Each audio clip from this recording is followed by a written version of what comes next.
he said, I'm giving you this jacket because you're just like me. You think money buys you love and happiness? Son, I don't want you to make the same mistake that I made in my life. Hang this jacket in your closet to remind yourself that you can't take anything with you. I told him I hated him. Since 1981, Justin has been producing world-class Bordeaux-style wines from Paso Robles on California's Central Coast. As the pioneer of Paso, Justin wines are what put Paso Robles on the winemaking map. The Justin team believes that wine should be exceptional from every angle, which is why their team uses boutique winemaking practices like hand harvesting and hand sorting. With a rich history of accolades, Justin produces exceptional wines and is proud to be America's #1 luxury Cabernet. Whether you're the first-time wine drinker or a wine aficionado, Justin has a wine for every celebration and occasion. Visit justinwine.com and enter promo code Playbook20 for 20% off your order. Justin offers the perfect holiday gifts for clients, colleagues, friends, or family. Be sure to check them out at justinwine.com to receive 20% off your order for a limited time and use the promo code Playbook20. David, why don't you tell our audience a little bit about your journey and before we hop into the conversation around integrity? Oh, well, thank you so much for having me. And my journey is one of three worlds. The first was the world of not enough, where I grew up in Akron, Ohio with a single mom, 6 kids, 5 boys and a girl, worked 2 jobs, as a second grade teacher, packed our dinner in a station wagon just so we could eat dinner, and then filled up turnstiles at convenience stores with greeting cards just so we could eat. So I wanted to be rich. That's the start of my journey. But I wanted to be rich for the sake of buying my mom a house and a car. And that's because my childhood was a happy one, uh, except for financial stress. So I equated the conclusion of happiness to me was money was going to buy me what was missing in my life. And that was to take care of my mother. I worked really hard, both in athletics and in school, played college football, far beyond my skills and knowledge. I actually got to play in college and then went to law school to be rich. And I went specifically to Tulane University because they were the kings of oil and gas, maritime law, and oil and gas lawyers made the most money out of law school. And in 1992, I graduated and got a job as an oil and gas litigator for $150,000 plus bonus, which in 1992, still today, probably is a lot of money out of law school. But I chose to go into the internet instead. And my mom at the time told me the internet was a fad. Justice Scalia told me that nobody would ever do research on the internet. You needed books. But I decided that I knew better than my mom and Justice Scalia. And I took a job in legal research online in 1992. And in 9 months, I was a millionaire. And I was blessed to buy my mom a house and a car. And in 1995, Thomson Reuters bought West Publishing, Westlaw, for $3.4 billion with a B in 1995. And I dubbed myself not a lawyer, although I did take the bar and pass because my mom thought the internet wasn't going to last. So I had to have a backup plan. I passed the bar regardless. And in 95, I went up to the Silicon Valley and learned how to raise money. Became a director of a middleware company in technology. And we transcoded the internet onto flip phones, raised hundreds of millions of dollars, bit my teeth into venture capital. And by 99, I was running Samsung's data division in America, the first convergence device, cleverly named the PC-E phone. It was a combination of a PC and a phone.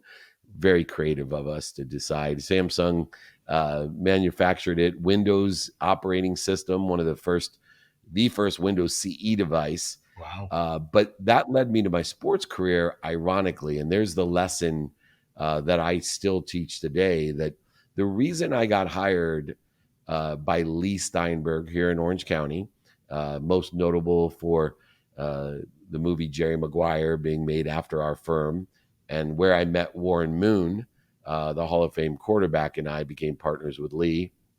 The reason he hired me was not because I was a great agent. It wasn't because I was a great CEO. It was with that type of background, I was the only one that had extensive success in technology and venture capital. And early 2000s, he saw 20 years ago the future of sports in technology and venture, not in agentry. And so that's how I started my career in sports.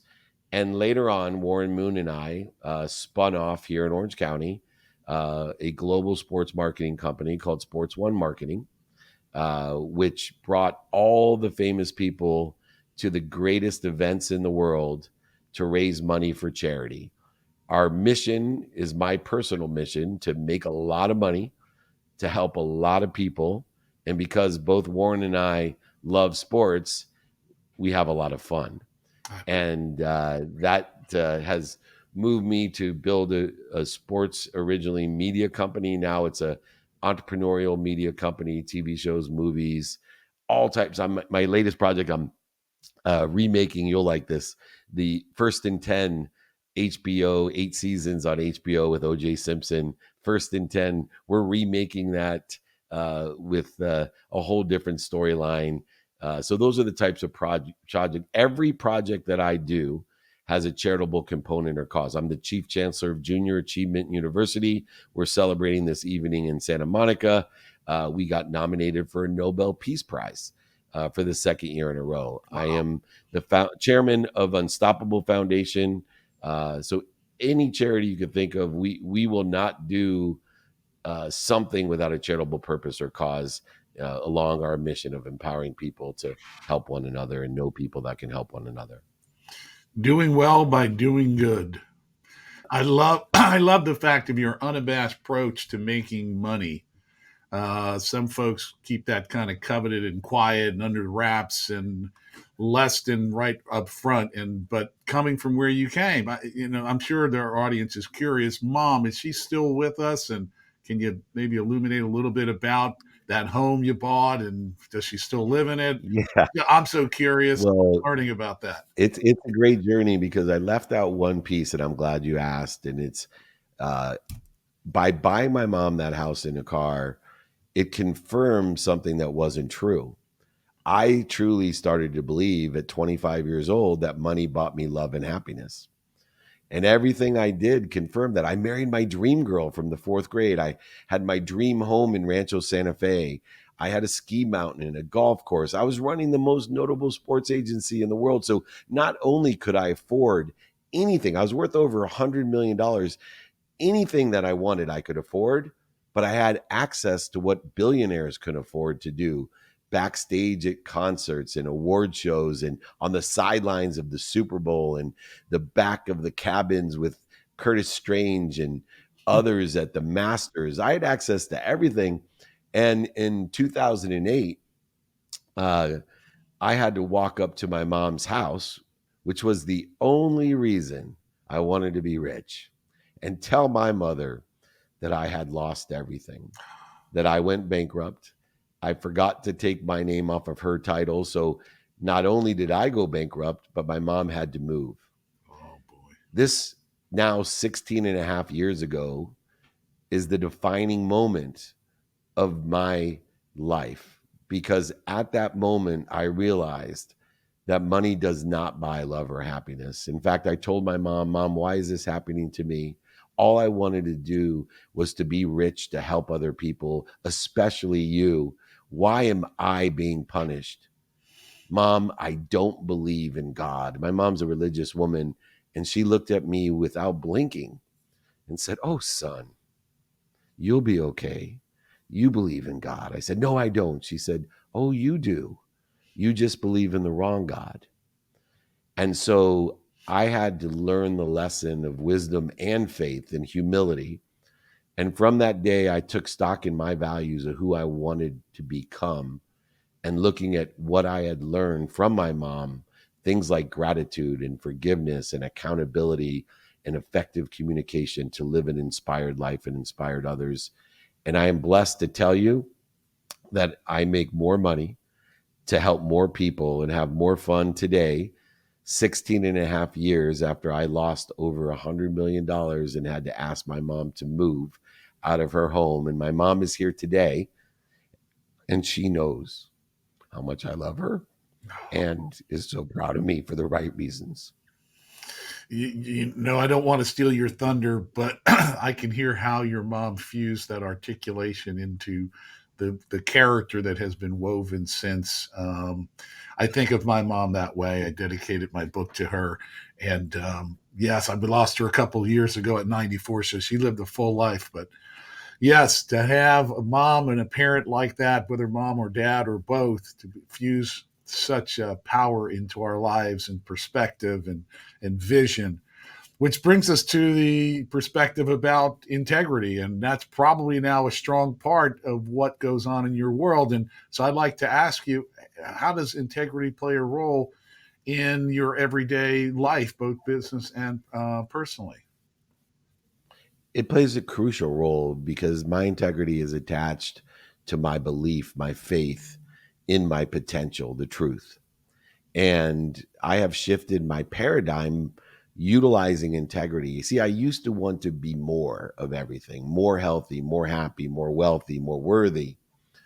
And when I looked at my integrity, the integration of me in something bigger than me that was omniscient, all powerful, and all knowing, that loved me, protected me, and promoted me more than my mom, I started to shift the paradigm to not, I want to be honest, I should be more honest, stop overselling, lying, manipulating, and cheating others, but instead, I am.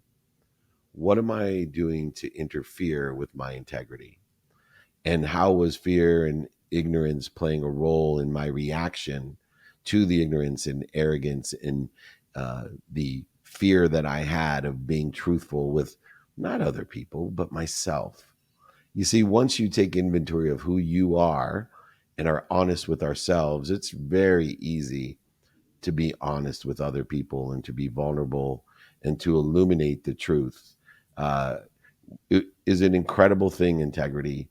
And I believe it takes wisdom and faith in order to live to your potential or to you or your integrity. Yes, you're reminding me of, I think it was Walt Whitman that said, above all else, be true to thine own self. Yeah. And Shakespeare as well, right? To thine own self be true. Yes. Well, there you go. So the when thinking about integrity and leadership, you've got to lead people, whether they're employees or contractors, whether they're athletes. How do you see your role or the role of integrity with the application of leadership and getting others to follow when you think that through? You know, for me, it's twofold. One, walking with integrity yourself. And so understanding each day, what is it I want? Who can I help and who can help me? And how best can I get that done within the context of the truth and prioritize accordingly to be of service of others and to ask for help. And then the second one is to be an intelligent follower. A lot of people, when they look within the context of leadership, they think that leadership is through intimidation or motivation or inspiration.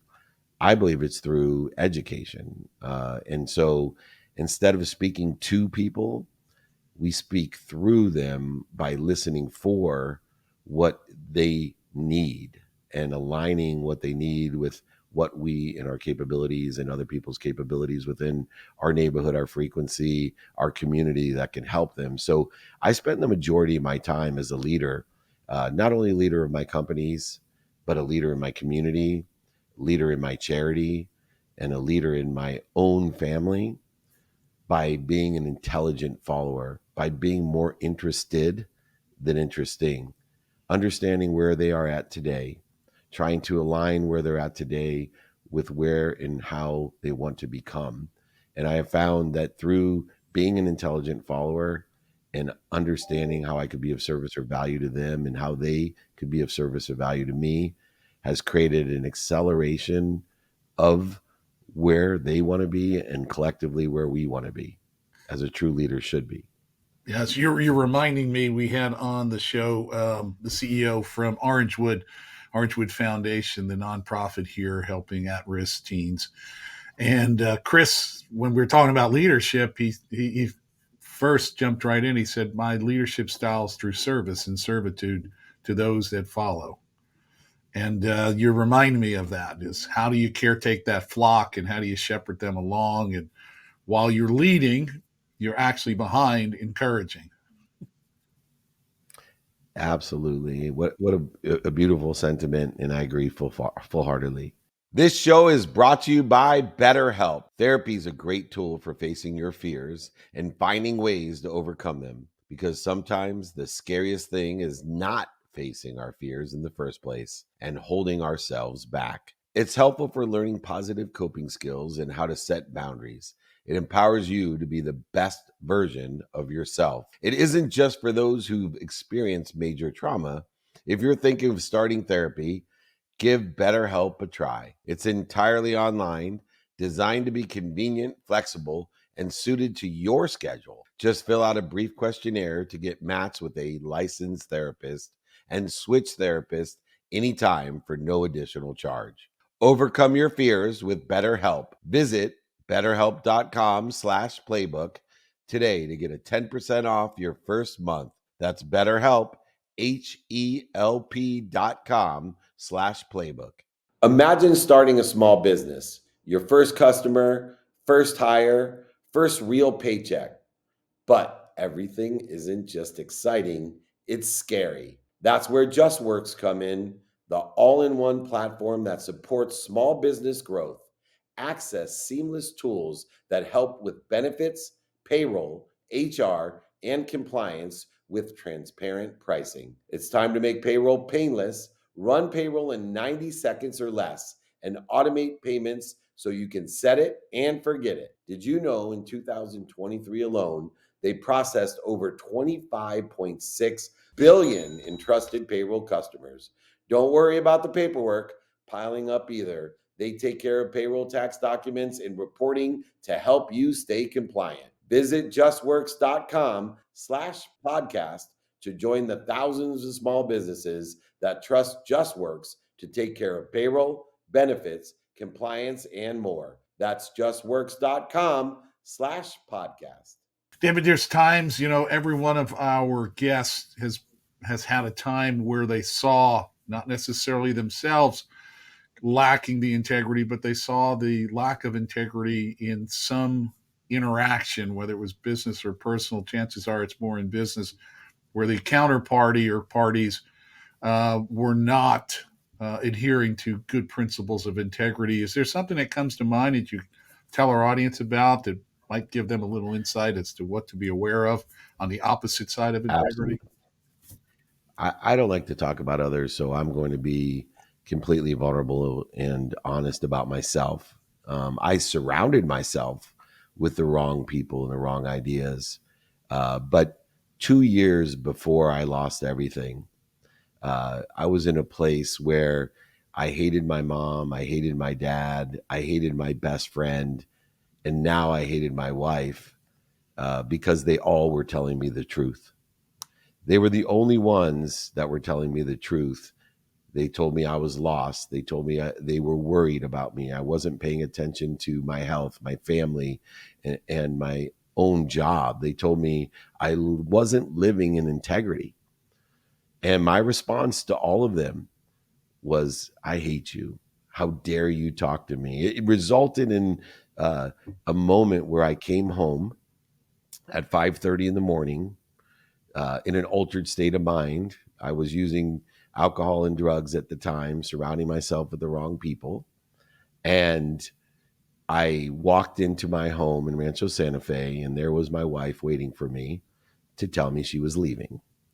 She told me that she could not stand with me to watch me die. She told me to take stock in who I was and what I wanted to become, or else I would end up dead. And I went to bed that night full of hate, like I told you, thinking about how dare these people who are closest to me, How dare them say these things about, look around them. Who do you think did all of this? I remember telling myself. And I went to bed hating. I woke up in the morning and I was thinking to myself, how can I take their happiness? How can I take their money? How can I take my mom's house and my house and their money and all that I've given them? And I looked over in the closet, and my dad had 6 years earlier given me a jacket for my 30th birthday. This was the time I told my dad I was nothing like him because he gave me a jacket that had no pockets. And I got angry with him for giving me this 30th birthday gift because he said, I'm giving you this jacket because you're just like me. You think money buys you love and happiness. You think it's going to solve all problems. Son, I don't want you to make the same mistake that I made in my life. Hang this jacket in your closet to remind yourself that you can't take anything with you.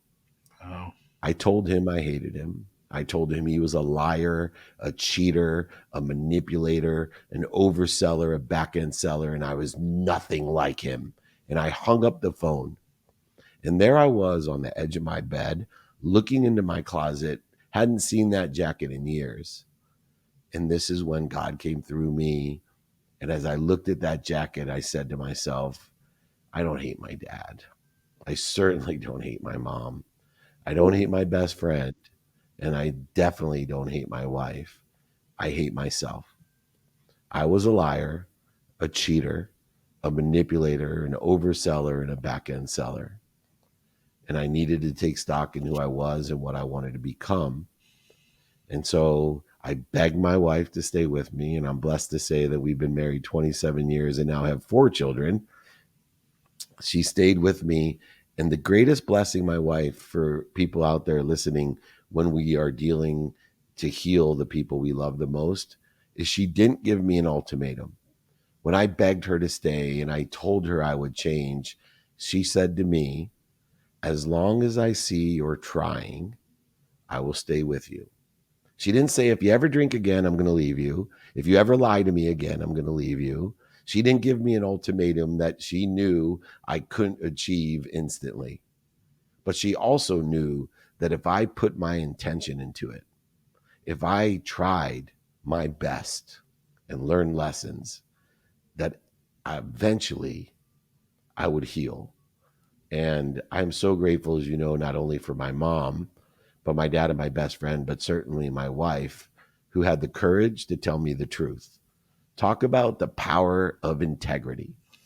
If I didn't have people who truly love me, wow. because I surrounded myself with people that didn't, and they didn't tell me the truth. They were more interested in what I could do for them than how we together could be better. And it was the power of integrity that saved my life and allowed me to be prepared for when I lost everything, and prepared me on my journey today to live to my potential, where I'm able not only to create abundance of more than enough money to help more than enough people and have this amazing, joyous, and joyous journey that I'm on today. You know, David, we don't know each other yet, right? We've never met. And Yet, so, in full disclosure to this audience, I have to say, what an honest and raw admission that you have just laid out for this group. And what a powerful is the word for you to just put your whole heart on the line and lay it out there in truth. I couldn't be more blessed than to have that kind of conversation with you, with a new friend, for lack of better, just a new neighbor, friend. you're a neighbor. Right? Strangers are just friends we haven't met yet. It's Beautiful. interesting. Yeah. So, what in our last few minutes, a couple things I'm thinking about. An example where in business where you applied integrity, maybe it got challenged and it was a little difficult and maybe a little bit gnarly to be able to stick to your guns on integrity when challenged. Is there something that comes to mind you might share with our audience? Yeah, I have a really fun story. When I ran Lee Steinberg Sports and Entertainment, one of the first things I got to do was the sale of the Rams with Georgia Frontieri, the owner of the Rams at the time, to Kroenke. Well, we were representing Franklin Financial, who's putting up $900 million into that deal. Lee, who has a disease called alcoholism, uh, was not available to help. And it was one of the bigger deals that I had early on in my career in sports. And I had sought help from Warren Moon, from Jeff Morad, who had bought into the Padres and had some great, was a partner with Lee before me. I'd taken his job at Lee Steinberg. And I called Lee to ask for his advice. The one thing that Lee had beyond his disease is he's a genius, but he's also extremely honest. And I said, Lee, I don't know what I'm doing. I called everyone. I don't want to blow this deal, this opportunity, but I'm not capable of doing it. I don't have this type of experience. Who can else can I call? And he said, David, he said, your integrity is all you need. And I said, well, I'll do my best that I can, but what does that mean? He said, very simply, one, don't negotiate to the last penny. That's not honest. Always be fair. That is honest. And don't do business with dicks. And I'm not talking about sporting goods. I understand. And that lesson of integrity, to go into that deal and have such a simple way to think about every complex tax and negotiation and over $1 billion and all the things that we had to deal with, to think that in my mind all I asked in myself was, okay, am I being fair, am I negotiating in abundance, and am I making sure that our values are aligned, that I'm not going to do business with people that are lying, cheating, manipulating, and overselling. And sure enough, it worked out in the end. But there's a lot of opportunities to help heal people and to teach them. You're made by the people you say no to. I'll repeat that. When it comes to the power of integrity, you're made by the people you say no to, not yes. What a way to wrap up and be a wonderful summation for our audience. David, can you tell folks, there's plenty of folks listening, I am sure, that want to get in touch with you. How would they get in touch with you? Maybe they want to help with your nonprofit and your charitable missions, or they want to, there's some other common ground. What's the best way for our audience to get in touch with you? Well, I'd love to offer everyone in your community my book for free. I'll sign it, send it to you, pay for shipping and the book. So just email me for that, or to come to our free Friday trainings. I've been doing those for 25 years, and meetups and VIP dinners. We're doing one in Orange County, right by the airport, uh, on Main Street there, on the 16th. So we're going to invite you as well. But just email me. I answer them myself. David at dmeltzer.com. That's David at, my first initial D is in David, Meltzer, like seltzer with an M.com. David at dmeltzer.com. Reach out. Let me know how I could be of service or value to you. David, wonderful. It's been not only insightful, it has actually been inspiring. To hear your journey and your story. A lot of folks are going to be benefited by that, and I really appreciate your honesty and being completely raw and rare. That's it is rare out there for someone to be that honest in an environment like this. But that's the kind of man you are and have become, and kudos to you. Well, we'll be close friends. Invitations, not obligations. Thank you.